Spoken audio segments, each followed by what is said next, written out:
এর পূর্বে আমি তোমাদের সাথে তোমাদের চতুর্থ শ্রেণীর বাংলা বইয়ের পার্ট 10 পর্যন্ত এবং তার অনুশীলন সমাধান নিয়ে আলোচনা করেছি। এখন তোমাদের সাথে আলোচনা করব বাঘ খেকো শিয়ালের ছানা। লিখেছেন উপেন্দ্র কিশোর রায়চৌধুরী। এটি আমরা পুরোপুরি সুন্দর করে পড়ব এবং বোঝার চেষ্টা করব, পাশাপাশি অনুশীলন সমাধানও করব। দেখো, এখানে আমরা একটা বাঘ দেখছি এবং শিয়াল দেখছি। এখানে কিছু শিয়ালের ছানা আছে। এক শিয়াল আর এক শিয়ালিনী ছিল। তাদের 3টি ছানা ছিল। কয়টি? 3টি। কিন্তু থাকার জায়গা ছিল না, মানে তারা কোথায় থাকবে সেই জায়গা ছিল না।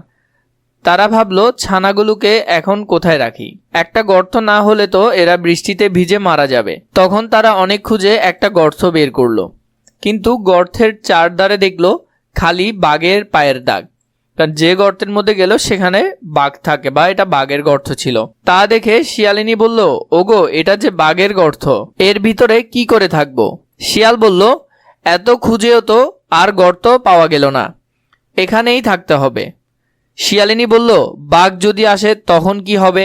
শিয়াল বলল, তখন তুমি খুব করে ছানাগুলোর গায়ে চিমটি কাটবে, তাতে তারা চেঁচাবে, আর আমি জিজ্ঞেস করব ওরা কাঁদছে কেন।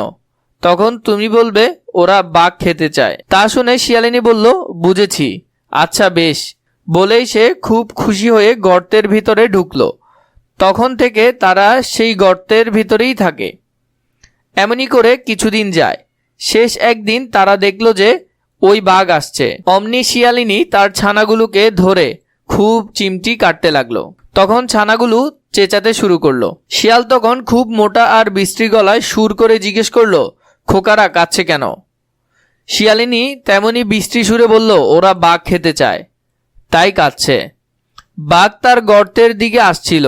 এর মধ্যে ওরা বাঘ খেতে চায় শুনে সে থমকে দাঁড়ালো। সে ভাবলো, বাবা, আমার গর্তের ভিতরে না জানি ওগুলো কি ঢুকে রয়েছে, নিশ্চয় ভয়ানক রাক্ষস হবে, নাইলে কি ওদের খোকারা বাঘ খেতে চায়? তখনই শিয়াল বলল, আর বাঘ কোথায় পাবো? যা ছিল সবই তো ধরে এনে ওদের খাইয়েছি। তাতে শিয়ালিনী বলল, তা বললে কি হবে? যেমন করে পারো একটা ধরে আনো, নাইলে খোকারা থামছে না। বলে সে ছানাগুলো আরো বেশি করে চিমটি কাটতে লাগলো। তখন শিয়াল বলল, আচ্ছা রোসো রোসো, রোসো রোসো মানে আচ্ছা থামো থামো, ওই যে একটা বাঘ আসছে, বলতেছে ওই তো একটা বাঘ আসছে, আমার ঝপাংটা দাও, এখনই ওকে ভতাং করছি। তো এখানে বললো যে আমার একটা জিনিস দাও, ওকে জাস্ট ভয় লাগানোর জন্য এগুলো বললো যে ওকে আমি এখনই ধরে ফেলবো। জপাং বলতে কিছুই নেই, বতাং বলতে কিছুই নেই, সব শিয়ালের ফাঁকি, মানে ও জাস্ট বাঘটাকে ভয় দেখাতে চাচ্ছে। বাঘের কিন্তু সেই ঝপাং আর ভতাং শুনে প্রাণ উড়ে গেল। মাগো, ওই বলে পালাই। তো বাঘ কি করলো, সেখান থেকে পালাই গেল, নাইলে না জানি কি দিয়ে কি করবে এসে। বলে সে আর সেখানে একটু দাঁড়ালো না। শিয়াল দেখলো যে সে লাফিয়ে লাফিয়ে ঝোপ জঙ্গল ডিঙ্গিয়ে ছুটে পালাচ্ছে। তখন শিয়াল আর শিয়ালিনী লম্বা নিঃশ্বাস ছেড়ে বলল, যাক, আপদ কেটে গেছে, মানে ওই বাঘটা চলে যাওয়াতে ওদের আপদ মানে বিপদ কেটে গেছে। বাঘ তখনও এমনই ছুটছে যে তেমন আর সে কখনো ছোটেনি, মানে ও এত ভয়ে দৌড়াচ্ছে যে এরকম দৌড়ানি ও আর কখনো আগে দৌড়ায়নি। একটা বানর গাছের উপর থেকে তাকে ছুটতে দেখে ভারী আশ্চর্য হয়ে ভাবলো, তাই তো, বাঘ এমনি করে ছুটছে, এ তো সহজ কথা নয়, নিশ্চয় একটা ভয়ানক কিছু হয়েছে।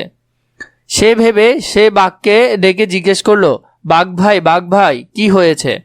তুমি যে অমন করে ছুটে পালাচ্ছ? বাঘ হাঁপাতে হাঁপাতে বলল, স্বাদে কি পালাচ্ছি, নাইলে এক্ষুনি আমাকে ধরে খেত। তো বাঘ ভয়ে বলল যে আমি কি স্বাদে পালাচ্ছি, খুশি হয়ে পালাচ্ছি? আমি তো ভয়ে পালাচ্ছি, কারণ ওইখানে রাক্ষস থাকে, ওরা আমাকে খেয়ে ফেলবে, কিন্তু ওইখানে আসলে থাকে কি, শিয়াল।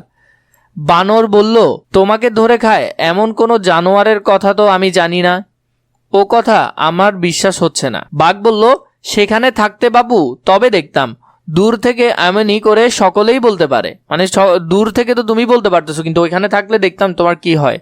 বানর বলল, আমি যদি সেখানে থাকতাম তবে তোমাকে বুঝিয়ে দিতাম যে সেখানে কিছু নেই, তুমি বোকা, তাই মিছিমিছি এত ভয় পেয়েছ।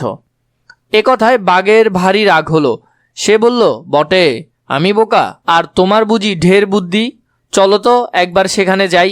বানর বলল, যাবো বই কি, যদি আমাকে পিঠে করে নিয়ে যাও। বাঘ বলল, তাই সই, তাহলেই ঠিক আছে, আমি তোমাকে এখন পিঠে করে নিয়ে যাব, আমার পিঠে বসেই চলো।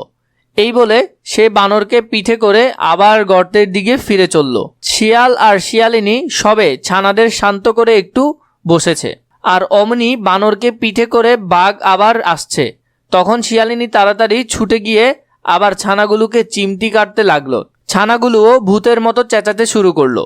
তখন শিয়াল আবার সেই রকম সুর করে বলল, আরে থামো থামো, অত চেঁচিও না, অসুখ করবে। শিয়ালিনী বলল, আমি বলছি যতক্ষণ না একটা বাঘ এনে এদের খেতে দেবে ততক্ষণ এরা কিছুতেই থামবে না। শিয়াল বলল, আমি যে ওদের মামাকে বাঘ আনতে পাঠিয়েছি, এখনই সে বাঘ নিয়ে আসবে, তোমরা থামো। তারপর একটু চুপ করেই সে আবার বলল, ওই ওই ওই যে তোমার বাদর মামা একটা বাঘ ধরে এনেছে, আর কাঁদিস না, শিগগিরই ঝপাংটা দে, ভতাং করি। তো এখানে বলল যে আমার এগুলো তো কোনো কিছুই নাই, জাস্ট ভয় দেখাচ্ছে। বানরের এতক্ষণ খুব সাহস ছিল, কিন্তু ঝপাং আর ভতাংয়ের কথা শুনে আর সে বসে থাকতে পারল না। সে এক লাফে একটা গাছে উঠে দেখতে দেখতে কোথায় পালিয়ে গেল। আর বাঘের কথা কি আর বলবো, সে যে সেইখান থেকে ছুট দিল মানে দৌড় দিল, দুদিনের মধ্যে আর দাঁড়াইলো না, মানে এত জোরে দৌড়াচ্ছিল যে সে আর দুদিনও থামে নাই। তারপর থেকে আর শিয়ালদের কোনো কষ্ট হয়নি, তারা মনের সুখে সেই গর্তে থেকে দিন কাটাতে লাগলো।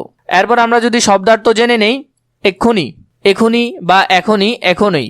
জানোয়ার মানে জন্তু বা প্রাণী, ঢের, যথেষ্ট বা অনেক। থমকে দাঁড়ানো, ভয়ে বা অবাক হয়ে হঠাৎ দাঁড়িয়ে যাওয়া। প্রাণ উড়ে যাওয়া, ভীষণ ভয় পাওয়া। বিশ্রী গলা মানে বাজে কণ্ঠ। রোষো, অপেক্ষা করো বা ধৈর্য ধরো বা থামো থামো। পরবর্তী পার্টে ইনশাল্লাহ আমরা অনুশীলন নিয়ে আলোচনা করব। এতটুকু দেখার জন্য তোমাদের খুবই ধন্যবাদ। পরবর্তী পার্টগুলো ধারাবাহিকভাবে দেখবে ইনশাল্লাহ।